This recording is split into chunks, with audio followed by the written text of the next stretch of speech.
Olá, sejam todos bem-vindos ao nosso canal. Vamos ter um tempo agora estudando e meditando na Palavra de Deus. É bom estar com Jesus, é bom meditar no Evangelho. Hoje nós vamos continuar uma meditação no livro de Apocalipse, como foi o programa passado. Então é muito bom acompanhar, meditar e vamos pensar em Deus, amém? Amém. Apocalipse 1, do 8 ao 11. O anjo da igreja de Esmirna escreve: Essas são as palavras daquele que é o primeiro e o último, que morreu e tornou a viver. Conheça suas aflições e a sua pobreza, mas você é rico. Conheça a blasfêmia dos que se dizem judeus, mas não são, sendo antes sinagoga de Satanás. Não tenha medo do que você está prestes a sofrer. O diabo lançará alguns de vocês na prisão para prová-los, e vocês sofrerão perseguição durante 10 dias. Seja fiel até a morte, e eu lhes darei a coroa da vida. Aquele que tem ouvidos, ouça o que o Espírito diz às igrejas. O vencedor, de modo algum, sofrerá a segunda morte. Amém. Então, Noemi leu o livro de Apocalipse, no capítulo 2, referente aos versículos à igreja de Esmirna, não é? O livro de Apocalipse é uma revelação que Deus quer dar a nós. Então, nas primeiras palavras do livro de Apocalipse, Deus diz assim: revelação. Quem que deu essa revelação? Quem quer revelar a nós? Revelação de Jesus Cristo, que Deus lhe deu para mostrar a seus servos o que há de acontecer. Então, Deus quer que nós venhamos a conhecer o livro de Apocalipse, o que for possível, não é? Porque ele é cheio de figuras, ele tem várias interpretações. Nós mesmos, aqui no nosso tempo de meditação da Bíblia, nós procuramos ter uma visão espiritual das igrejas. Nós procuramos levar para nós a realidade dessas mensagens para a nossa vida cristã. Existem visões históricas, que a primeira igreja Éfeso é uma igreja de tal século, outra, mas nós não queríamos dar essas visões, porque são estudos que não, na verdade, são estudos vazios, que não vão nos ajudar em nada no nosso crescimento cristão e vão nos dar uma visão muito acadêmica, não é? Mas a Bíblia é um livro espiritual. E essas igrejas têm mensagens para nós, como foi o programa passado, a perda do primeiro amor, não é? Tenho, porém, contra vós que perdeste o primeiro amor. Isso é para nós, não é? Não é uma coisa histórica, não quer dizer que isso não exista hoje em dia. Agora, na igreja de Esmirna, que a Noemi leu, ele diz assim: essas são as palavras daquele que é o primeiro e o último. Então, Jesus é eterno, Jesus é o primeiro e o último. Essas são as palavras daquele que é eterno, não é? É como Jesus se identifica nessa passagem, que é uma qualidade dele, é uma eternidade, uma característica, é como ele é eterno, não é? Aí ele diz assim, que é o primeiro e o último, que morreu e que voltou a viver. Então ele diz da sua ressurreição, não é? Ele passou pela morte da cruz e ele voltou a viver. A morte não o venceu, né? Ele morreu para que nós pudéssemos viver também espiritualmente, para que nós pudéssemos ter comunhão com Deus, e Deus nos ama. O que eu tenho que ter na minha cabeça é o seguinte: Deus sempre me ama, Deus sempre está comigo. Os meus pecados me prejudicam, porque o pecado é um ato de rebelião na presença de Deus, e as bênçãos não podem vir na mesma proporção que deveriam vir, porque existe ali uma rebelião, um pecado que não vem com arrependimento. Se eu pecar, e eu tiver consciência do pecado, se for realmente pecado, não é? Tem muita coisa que as pessoas acham que é pecado e não é. Mas se for pecado, se for uma coisa maligna, uma coisa que realmente não vem de Deus, uma coisa perversa, não é? Se for pecado, então eu chego na presença de Deus e peço perdão. Porque Jesus morreu, aqui diz assim na igreja de Esmirna, aí diz aquele que morreu e voltou a viver. Morreu para que os nossos pecados pudessem ser perdoados na cruz do Calvário, não é? Então vamos reconhecer que nós temos que lutar contra essa tendência de pecado, porque essa tendência nos afasta de Deus, né? Aí ele diz assim: conheço as suas aflições, para a igreja de Esmirna. Então ele diz assim: o que vocês sofrem não é desconhecido, eu estou olhando, eu estou conhecendo. Quando Deus diz assim, eu conheço, Ele quer dizer assim: eu tenho plena consciência, eu sei de cada fato, de cada sentimento que vocês sofrem. Então ele diz assim: conheço as suas aflições e a sua pobreza. Esses cristãos, como nós também, passamos por aflições. Muitos de nós somos, de uma certa maneira, financeiramente pobres. Temos dificuldades de pagar as nossas dívidas, temos dificuldades do emprego, às vezes não conseguimos nem arrumar emprego, e somos servos de Deus, porque na terra tereis tribulações, Jesus disse, mas tende bom ânimo, porque eu venci o mundo, Jesus disse. Mas na terra nós temos aflições, e Deus está dizendo para os seus servos: olha, eu conheço a aflição de vocês, eu conheço a pobreza de vocês, mas ele está dizendo das aflições da terra, que são inerentes ao ser humano, os problemas, as ansiedades, aquilo que nos faz ficar tristes e lutar. E ele também conhece a nossa pobreza. A pobreza é falta de recursos, não é? Isso então já vem uma mensagem para nós. Ser servo de Deus não nos livra nem das aflições e nem da pobreza, porque Jesus conhece isso. Mas quando passamos por isso, existe um propósito.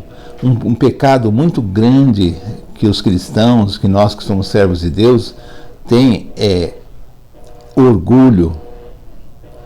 O nosso orgulho que precisa ser quebrado, porque o orgulho, a soberba, é condenada por Deus. E muitas vezes passamos por situações para que esse orgulho seja quebrado, para que esse sentimento de superioridade. Muitos cristãos acham assim que eles têm mais comunhão com Deus que os outros. Isso tudo é vaidade, orgulho. Isso é pecado também. É um pecado assim de querer ser mais do que realmente somos. Nós já somos salvos por Jesus e somos amados por Ele. Então isso já é suficiente, né? Aí ele diz assim: conheço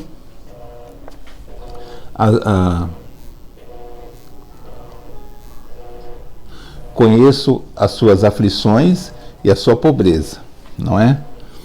Aí, mas você é rico. Aí ele diz assim: mas você é rico. Ele está dizendo para nós assim: vocês na terra, vocês podem passar por muitas aflições e pobreza, falta de recursos, mas no céu vocês são ricos. E aqui na terra, espiritualmente, vocês são ricos porque eu estou perto de vocês. Então vocês vejam que a riqueza que Deus se refere é a riqueza da sua presença e a riqueza do céu que nos espera, que é a alegria, não é riqueza material, não é? Mas é a alegria, é a paz, é a realização, é o conhecimento de Deus pleno, não é? E ele diz assim: conheço a blasfêmia dos que se dizem judeus, mas não são, sendo antes sinagoga de Satanás. Muita gente se diz muita coisa, não é? Ah, eu sou isso, eu sou aquilo, e não é nada daquilo, especialmente no cristianismo. Muita gente se diz assim: ah, eu sou isso, eu faço aquilo, mas não é nada disso. E se você for ver, às vezes, as obras dessas pessoas, parecem mais obras malignas, não é? Uma coisa que se tem que entender é que a igreja de Esmirna não tem repreensão nenhuma de Deus. É a única igreja que não sofre nenhuma repreensão, porque ela é pura, ela está no caminho muito bom, e ela, por ser pobre mesmo, talvez, ela é mais humilde, não é? E Deus fala assim: olha, conheço aqueles que se dizem judeus, mas no caso eu posso entender como todas as pessoas que se dizem alguma coisa e não são. Não tenha medo de que vocês estão prestes a sofrer. Deus sabia que aquelas pessoas, que nós também às vezes, vão sofrer reveses. Não tenham medo. Por que nós não devemos ter medo de sofrer? Porque Deus está conosco. Deus é o Senhor, não é? Não tenham medo de sofrer. Ele diz assim: o diabo lançará alguns de vocês na prisão para prová-los, e vocês sofrerão perseguição durante 10 dias, um prazo determinado, não precisa ser 10 dias. Não, vocês sofrerão perseguição durante um tempo. Mas quando esses cristãos são lançados na prisão, é para prová-los. Você é provado.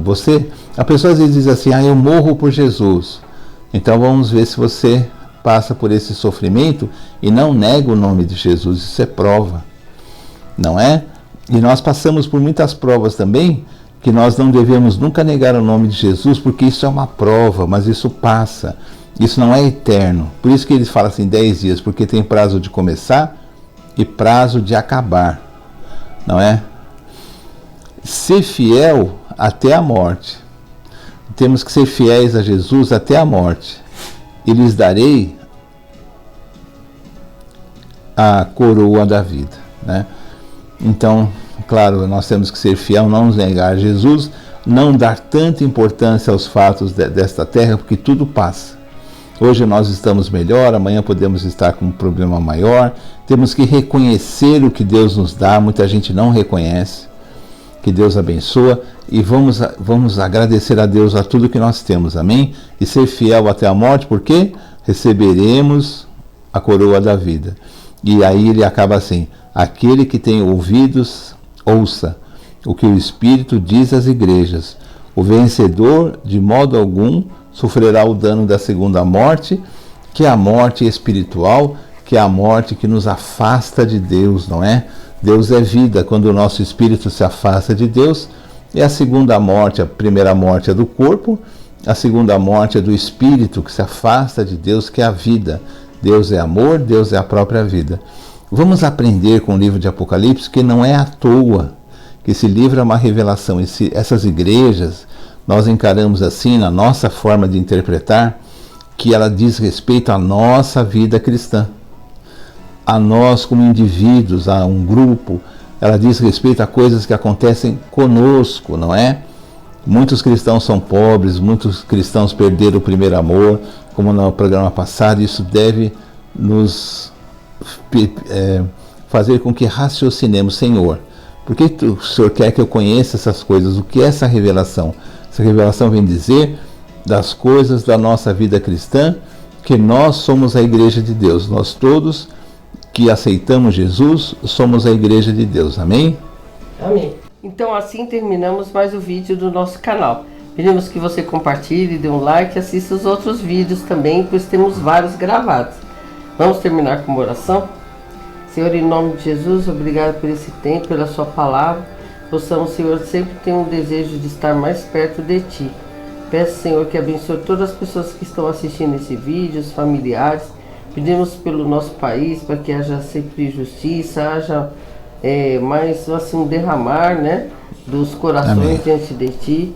Amém. Pedimos a Deus por todos que estão ouvindo, se tiverem problemas muito difíceis, que não estão conseguindo resolver, que possam entregar nas suas santas mãos, confiando.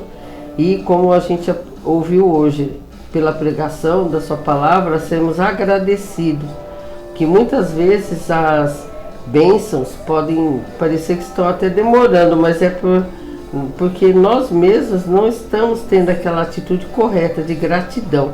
Que nós possamos ter um coração grato. Muito obrigada por tudo, em nome de Jesus agradecemos. Amém. Amém. Então até o próximo vídeo, se Deus quiser. Tchau, tchau. Tchau.